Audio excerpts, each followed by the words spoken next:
eso, voy a empezar por el anuario 46, que es ese que ustedes están viendo. ¿Lo están viendo ahí? La cubierta. Bueno, este es un anuario que publica una importante colección de estudios sobre diferentes aspectos de la vida y la obra de José Martí, y que corresponde al año 2023.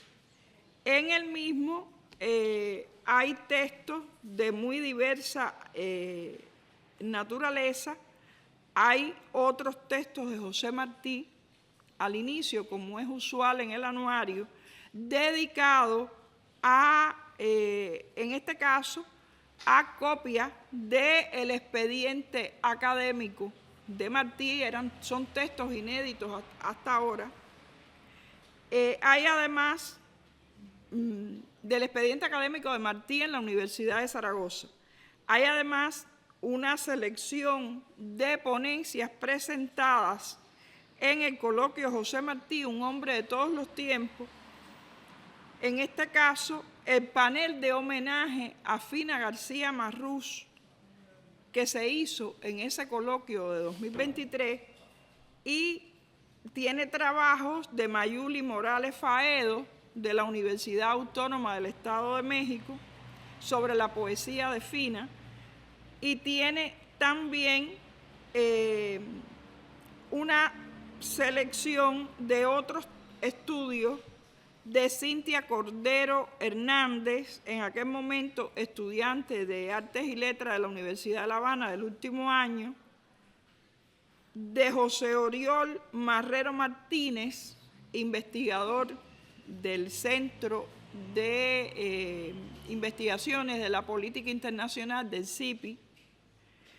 Tiene también una selección de textos de estudios presentados en el Encuentro Internacional de Cátedras Martianas durante la 5ª Conferencia por el Equilibrio del Mundo. Hay un estudio de Mayra Beatriz Martínez, investigadora del centro, ya jubilada, pero muy activa y colaboradora nuestra, en torno a la articulación raza, cultura, civilización en textos martianos de Guatemala.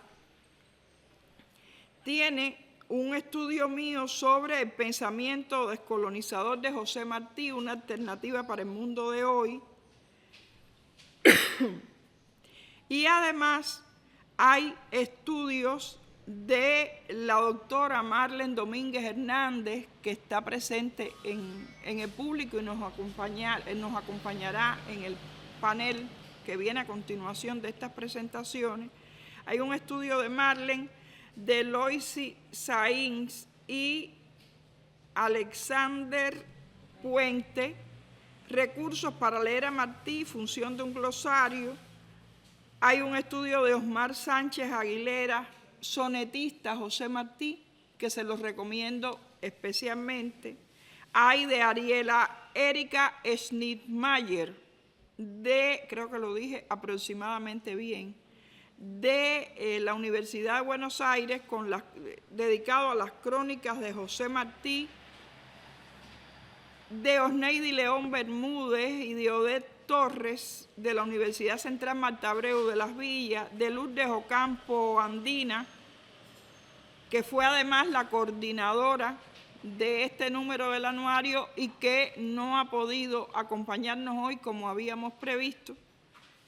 El estudio de Lourdes se llama De José María Heredia a José Martí, de Luis Ernesto Martínez González y Jorge Luis Rodríguez Morel, Martí Longfellow, y un artículo del Appleton's Journal sobre el método para enseñar idiomas, de Juan Lázaro Besada, un acucioso promotor e investigador martiano de Trinidad, José Martí, Ética y Política Trascendente, de Freddy Barona Domínguez, que también está en el público, Valor epistemológico de la concepción de naturaleza, de José Martí, de Omar Guzmán Miranda, de la Universidad de Oriente, La concepción del cambio, de José Martí, de Karel Pérez Ariza, Contribución de la Orden Caballero de la Luz a la recepción martiana en Cuba, de José Antonio Bedia Pulido, Acercamientos Antillanistas de José Martí, Repaso, Arribo y Perspectiva. Y bueno, hay además, y de otros investigadores, hay también contribuciones, y hay un grupo importante de reseñas acerca de libros publicados en ese periodo sobre la vida y obra de Martí, y por supuesto cierra el anuario con la bibliografía martiana del año 2022, esa contribución inestimable que siempre nos hace nuestra querida Araceli García Carranza, desde hace ya tantos años. Realmente en el anuario uno encuentra textos de investigadores nuevos. Es un anuario que incorpora nuevas voces. No somos los mismos que durante años hemos estado investigando a Martí. Se notan nuevos nombres de profesionales que están adentrándose en los saberes martianos y de nuevos doctores que han elegido para sus tesis de doctorado algún aspecto de la obra martiana. Entonces, el anuario, compañeros, existe, lo seguimos haciendo en formato digital. Ahí tenemos el último que se imprimió, fue el anuario 41. Espero que en algún momento podamos imprimir siquiera pequeñas cantidades para ir poniéndolo al día en formato impreso y poderlo entregar siquiera a los autores y situarlo en las bibliotecas. Pero de todas maneras en formato digital es descargable desde nuestro portal. Lo estamos poniendo en otras plataformas también y es accesible para todos. Y además con las nuevas tecnologías nos lo pasamos unos a otros y felizmente va a seguir publicándose porque Martí, como dijo Gabriela Mistral en su momento, y a veces repetimos hasta la saciedad, pero nunca mejor dicho, es esa mina sin acabamiento que nos sigue convocando todos los días. Entonces, bueno, ya saben, al final se puede descargar el anuario. Buenos días, doctor, bienvenido. Se nos acaba de incorporar el doctor Eduardo Torres Cueva, director de la oficina del programa martiano. Yo voy a seguir la secuencia de presentación, o si usted quiere ya acompañarme aquí en el panel, puede pasar adelante, porque usted va a presentar al final el otro libro. Y apenas yo termine, le doy la palabra. Hágame el honor. Buenos días. Bueno, este libro que estamos viendo en la pantalla, José Martí y la Sociedad Literaria Hispanoamericana de New York, bosquejo de una historia, de Enrique López Mesa, es algo que yo les recomiendo que no dejen de consultar.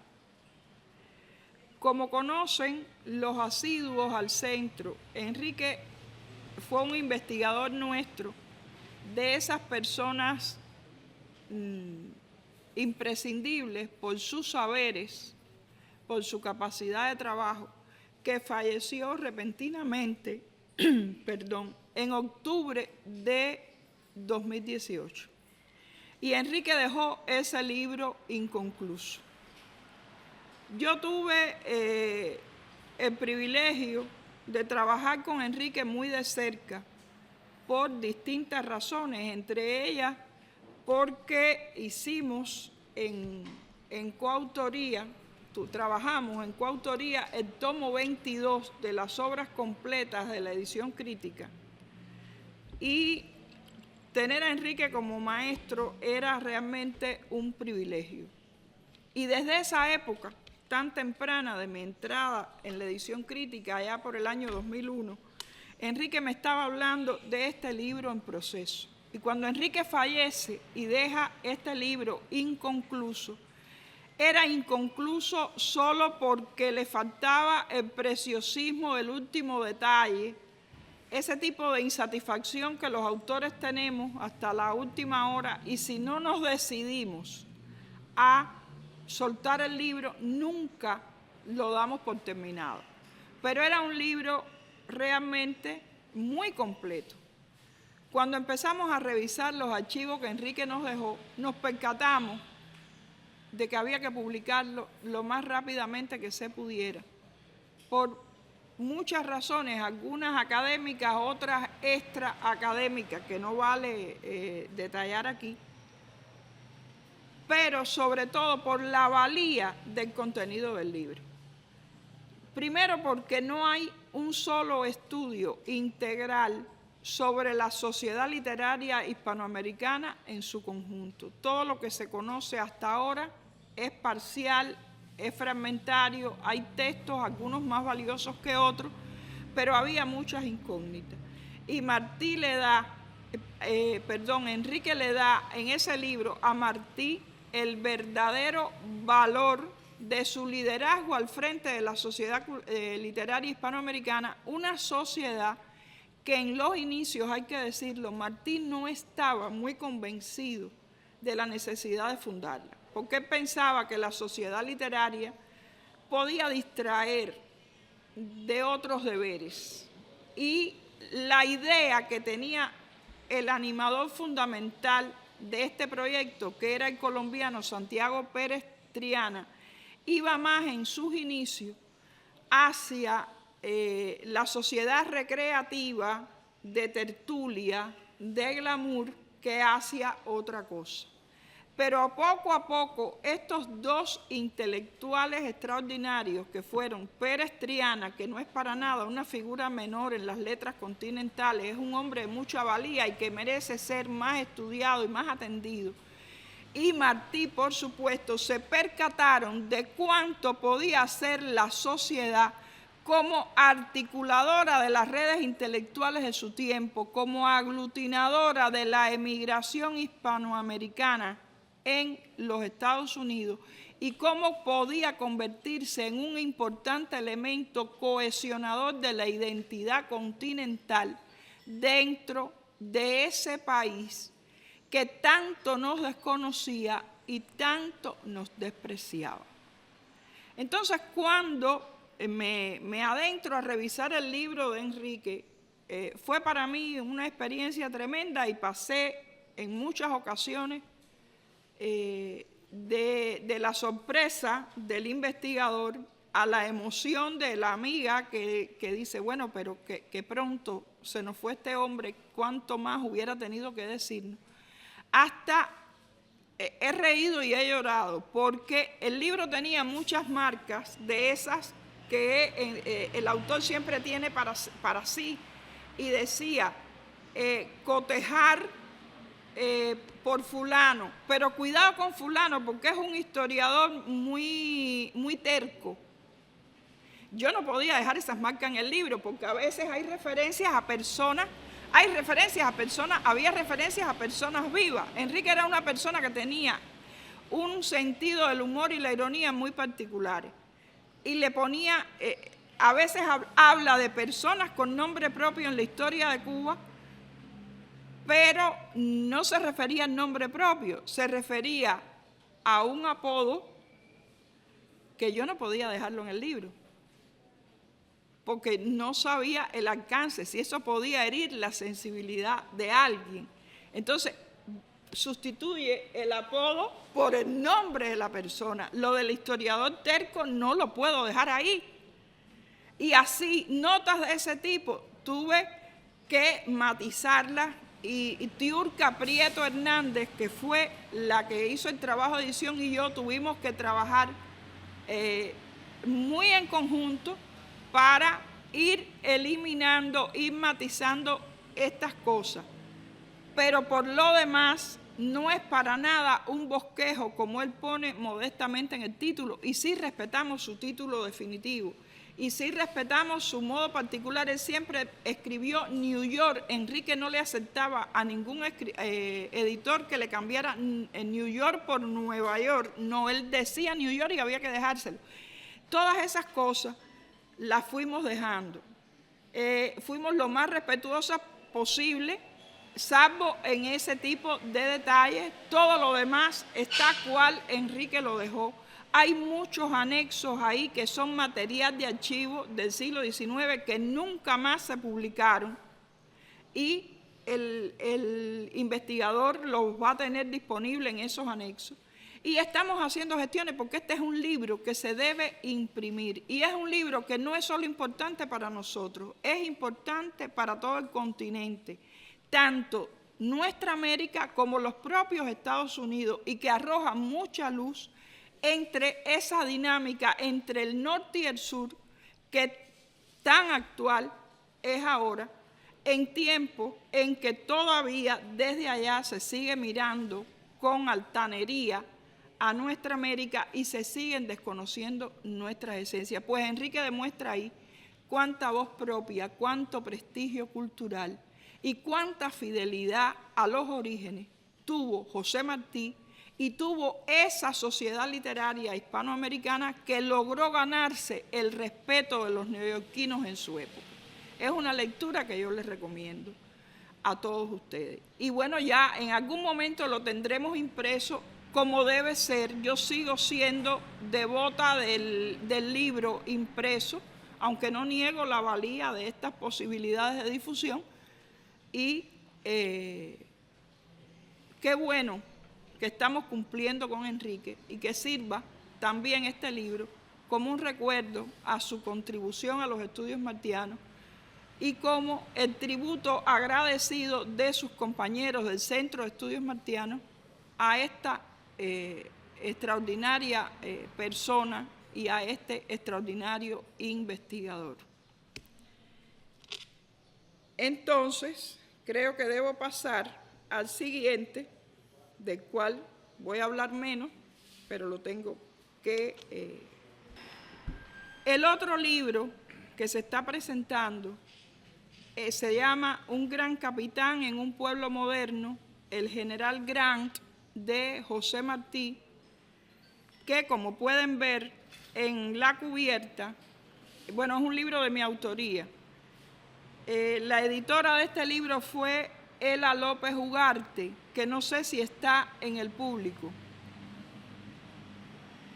Y Ela para mí es el oráculo de Delfos en muchas cuestiones, porque lo que Ela no haya leído, no lo ha leído nadie. Y yo quiero agradecer públicamente la labor de Ela, además en tiempo récord, en la edición de este libro, desafiando desde circunstancias personales, familiares adversas, hasta problemas de salud. Entonces, ella no estaba segura de poder llegar, de poder estar aquí hoy por razones ajenas a su voluntad, pero yo quiero agradecer públicamente la labor de Ela en esta tarea. La imagen de cubierta, al igual que la del libro anterior y todo el trabajo de diseño, se debe a Ileana Fernández Alfonso, nuestra diseñadora, a quien también quiero agradecer públicamente, al igual que al resto de las compañeras de la editorial, a Lina Fuente Hernández y a Luisa María González Carballo, que han trabajado en las tres cosas, en el anuario, en el libro de Enrique y en este mío. Esta cubierta de Ileana, que a mí me gusta mucho, está trabajada a partir de esa imagen de la rendición de Grant, perdón, de Lee ante Grant al final de la Guerra de Secesión, que es retratada magistralmente por Martí en un pasaje de esa semblanza extraordinaria que fue el general Grant, y cuya lectura recomiendo siempre. ¿Cuál es el origen de este libro? Este libro fue inicialmente con otro título, mi tesis de doctorado, hace ya unos cuantos años, y se basa en la experiencia de cotejo de los borradores manuscritos anteriores a la versión publicada del general Grant en La Nación de Buenos Aires, ese obituario magnífico que escribió Martí a la muerte de Grant en 1885, que por cierto este año, el 23 de julio, es aniversario cerrado de la muerte del general, y el 27 de septiembre es aniversario cerrado de la publicación del obituario de Martí en La Nación. Realmente el estudio filológico inicial que emprendimos aquí, cuando hicimos el cotejo de este texto para el tomo 22 de la edición crítica de las obras completas, la idea para acometer este estudio se la debo también a Enrique López Mesa. Enrique me dijo, tú tienes en la mano lo que nadie tiene, que es el borrador manuscrito de el general Grant. A eso le puede sacar un trigo inestimable. Ese fue el impulso inicial allá por el año 2005-2006, cuando entre los dos empezamos a trabajar ese texto. Y así fue. Y nos dimos cuenta que de un mero ejercicio de crítica genética inicial, filológica, textual, teníamos que pasar a un enfoque interdisciplinario para entender el alcance de esa semblanza, y que ya las tesis doctorales no podían ir en compartimientos estancos, sino que había un cruce de saberes que ya eso abrió una nueva perspectiva de estudio.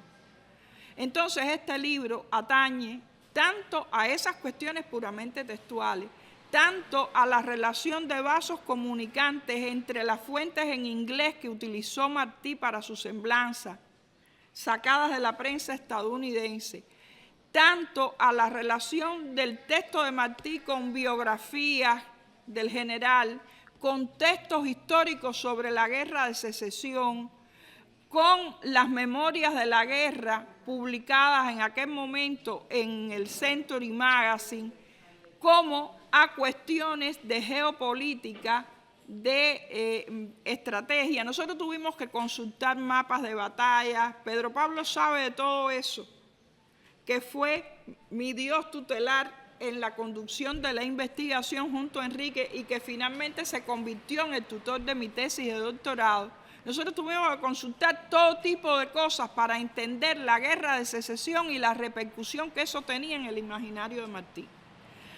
Toda la parafernalia teórica de una tesis no la puedes poner en un libro, por eso el libro es otra cosa y uno tiene que trabajarlo. Y esto es lo que estamos haciendo. Y además, este libro nos ayuda a entender muchas cuestiones de proyección de política internacional de los Estados Unidos hacia el resto del mundo, que son contemporáneas, pero que estaban ya en el texto martiano.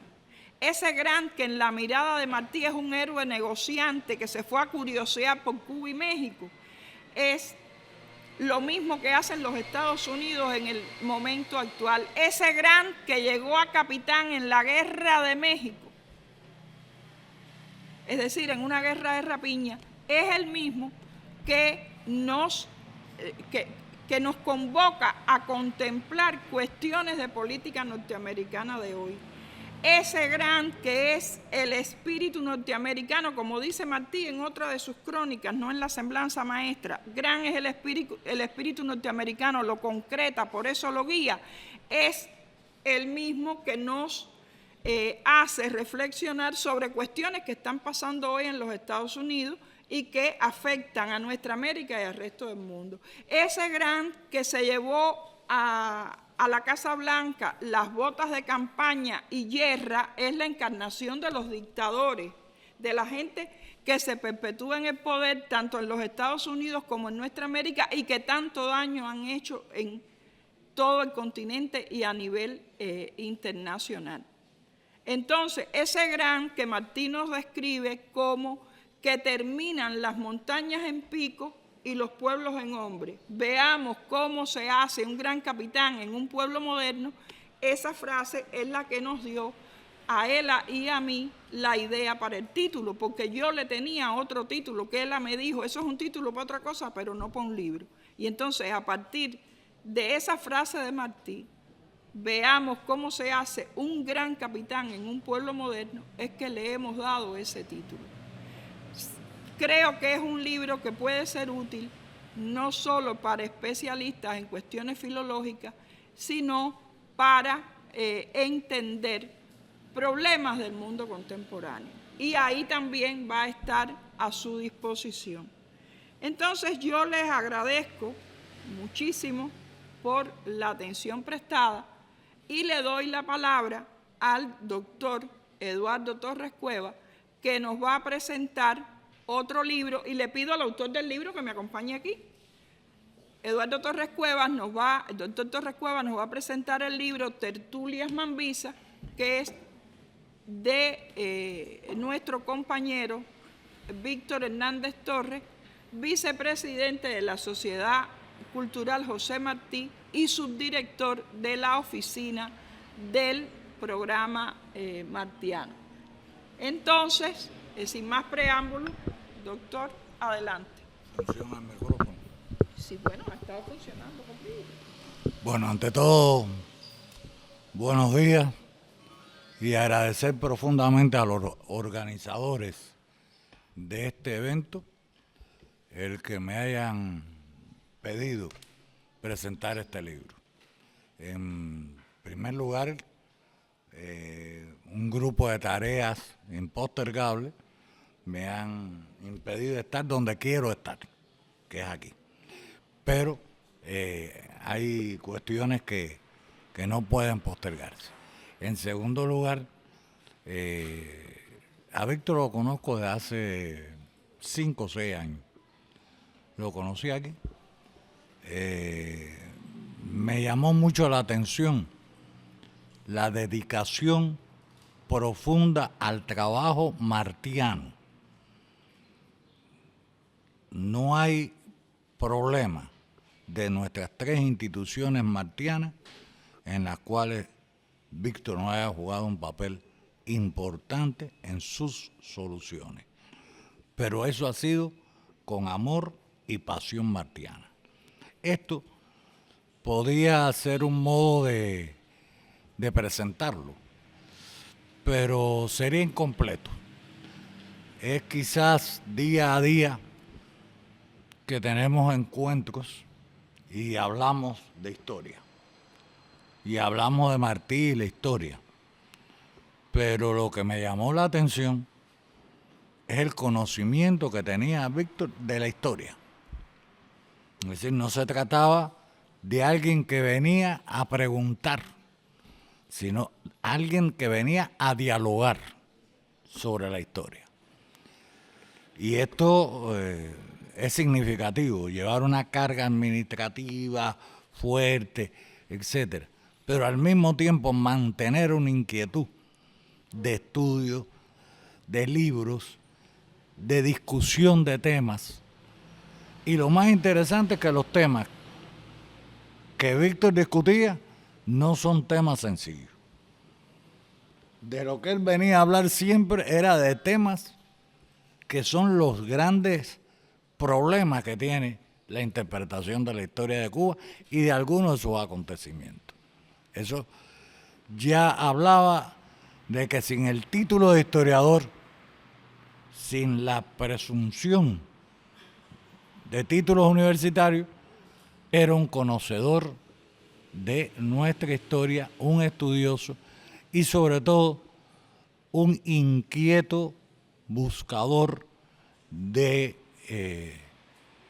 respuestas a los problemas. Y esto ya era otro paso importante. El tercero fue que un día se me apareció en mi oficina con no era el libro, era la versión en Word de lo que es este libro. Yo me porté muy mal con Víctor. Él me entregó el libro y yo me demoré en leérmelo. Por otras razones, me trato de excusar con él y con ustedes, pero me demoré en leer el libro, realmente. Pero fui leyéndolo poco a poco. El libro, si lo pudiera catalogar, es muy original, porque el libro no es un relato histórico, no es un conjunto de relatos históricos, es un hombre que ante un acontecimiento histórico se ha sentado, ha profundizado, ha buscado y no presenta el hecho en sí, sino presenta en un diálogo, y por eso el libro se llama Tertulias Mambisas, los principales acontecimientos en esta historia vistos desde una tertulia de mambises donde se dicen cosas esenciales para entender los acontecimientos. No sé si soy lo suficientemente explícito, pero lo importante es que no es el acontecimiento, es la discusión entre los mambises de los acontecimientos. Esto me pasa cada rato, ustedes me perdonan, pero basta media vez que...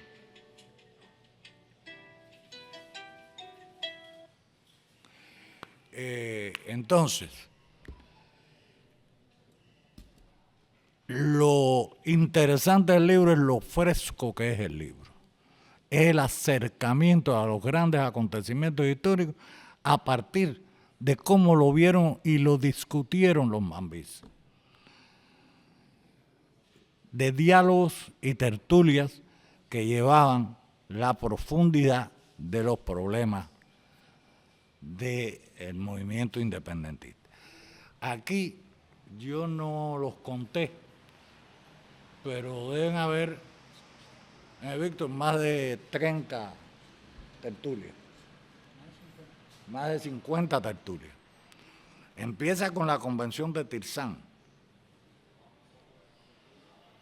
No vista la convención como convención, sino vista la convención por los mambises. En párrafos pequeños, quiero decir una cuartilla, media cuartilla, a veces menos. Y a partir de la convención de Tirzán están, por ejemplo, de Majagua, está las conversaciones en los campamentos de Maceo, están acontecimientos que no están en los libros de historia, porque se han quedado en el relato y no aparecen como tales. Por cierto, ahí las tunas juegan un papel importante en las relaciones, no sé si es por amor filial o qué, pero muchos acontecimientos no son los principales que aparecen en los libros, son simplemente acontecimientos del campo mambí. Es de una riqueza y de un disfrute porque además, quiero agregar, está bien escrito. Y es una de las cosas más atractivas que puede tener un libro, que te atrape, no solo por lo que dice, sino por la forma en que lo dice. La idea original del libro, o mejor dicho, la idea del libro es muy original. Enriquece, pero pienso que va dirigido más al corazón mambí que a otros aspectos que se pudieran unir. La heroicidad desde el corazón, el pensamiento desde el corazón. Y esto yo creo que destaca mucho el libro. Víctor no es tampoco un improvisado, tiene una carrera literaria como poeta y narrador. Y por tanto supo escribir, supo lo que quería como poeta y como narrador. Y eso está implícito en la escritura y en la forma en que concibió el libro y en la forma en que logró algo como esto. Yo les digo que es un libro en que se aprende, pero que sobre todo se disfruta. Se disfruta aprender, se disfruta conocer, se disfruta discutir con los mambises, porque cada tertulia de esta implica una discusión mambisa. Pero estás discutiendo tú con ellos. Y eso es muy importante también en el libro. Es casi un reto para que el lector pueda participar, vamos a decirlo así, en la controversia. Porque muchos problemas son problemas, no están resueltos. Y lo que están discutiendo son problemas. Y ese es otro mérito. Es decir, no es una historia de Cuba con todo resuelto. Es una historia de Cuba que invita al estudio, a la profundización y a la incluso meditación sobre nuestras guerras de independencia, sobre nuestros mambis, sobre nuestra heroicidad. Creo que en estos tiempos es un libro necesario para todos los jóvenes de hoy. Entonces, felicito a Víctor por este libro y a ustedes por poder participar en un evento como el que se está realizando, que es nuestro gran inicio de la jornada por el 130 aniversario del natalicio de José Martí, perdón, de la caída en combate de José Martí. Creo que es muy importante que en estos tiempos nuestro José Martí esté en el corazón, en el pensamiento y en la vida de cada cubano. Es nuestra fuerza, es nuestro norte. Muchas gracias, Marlene, por esta invitación. Muchas gracias a usted, doctor. Entonces, le cedo la palabra brevemente a Víctor, porque ya estamos abocados al segundo panel. Yo creo que haber tenido un presentador de lujo nos ahorra, y casi uno de los autores. Yo en estos últimos 5 años he tenido la dicha y la suerte de que 1 o 2 veces al año acompaño a Torres Cuevas en nuestra función en la sociedad por recorrido por el país, y a veces un viaje de La Habana a Guantánamo, a Santiago, 12, 13, 14 horas. Nadie se puede imaginar las tertulias que se hacen dentro de un medio de transporte. Y entonces, pues yo siempre he dicho que también es parte y autor del libro. Quiero agradecer también al diseñador, a Ricardo Villares, premio este año nacional de diseño del libro, también que trabajó. El editor, que por suerte es uno de mis hijos, dentro de su trabajo, de sus obligaciones, que también se tomó el tiempo para trabajarlo, y en especial la Sociedad Cultural José Martí, su sello de pensamiento, el esfuerzo que se hizo para 80 ejemplares no es nada del otro mundo, en estos tiempos es un lujo, yo tengo que agradecerlo. Lo tendrán también a disposición cuando termine, el libro está ahí, lo pueden adquirir también. Y una sola cosa para terminar, Marlene, en un breve prólogo, una cosa que es importante aclarar, y lo digo porque aquí hay varios historiadores, y dice: esto no es un libro de historia, aquí se mezclan la realidad y la ficción. Entonces, eso tengo que decirlo, porque creo que es importante. Es importante. La gente lo sepan, y me tomo algunas realidades siempre basado de hechos, personajes, acontecimientos de la historia, que todos sí sucedieron. Sí, los hechos, los personajes son reales, pero bueno, creo que el autor se toma un poco lo de la ficción. Y recuerdo que presentando Una mirada al apóstol en el 2014 en San José, y Marlene estaba al lado mío, estaba mirando también un libro de ella, yo decía: sé que cometí un gazapo ahí en cómo iba vestido Martí, y Marlene me interrumpió y dijo: no, por es tu derecho como autor reflejarlo de esa manera. Eso no se me olvida, Marlene. Entonces me tomé esa libertad, que lo aprendí de Marlene hace como 10 o 11 años allá en San José de las Lajas ese día, y espero que ustedes disfruten del libro, que aprendan del libro y que lo puedan adquirir. Muchas gracias, y al centro también por haberlo incluido en el programa del coloquio.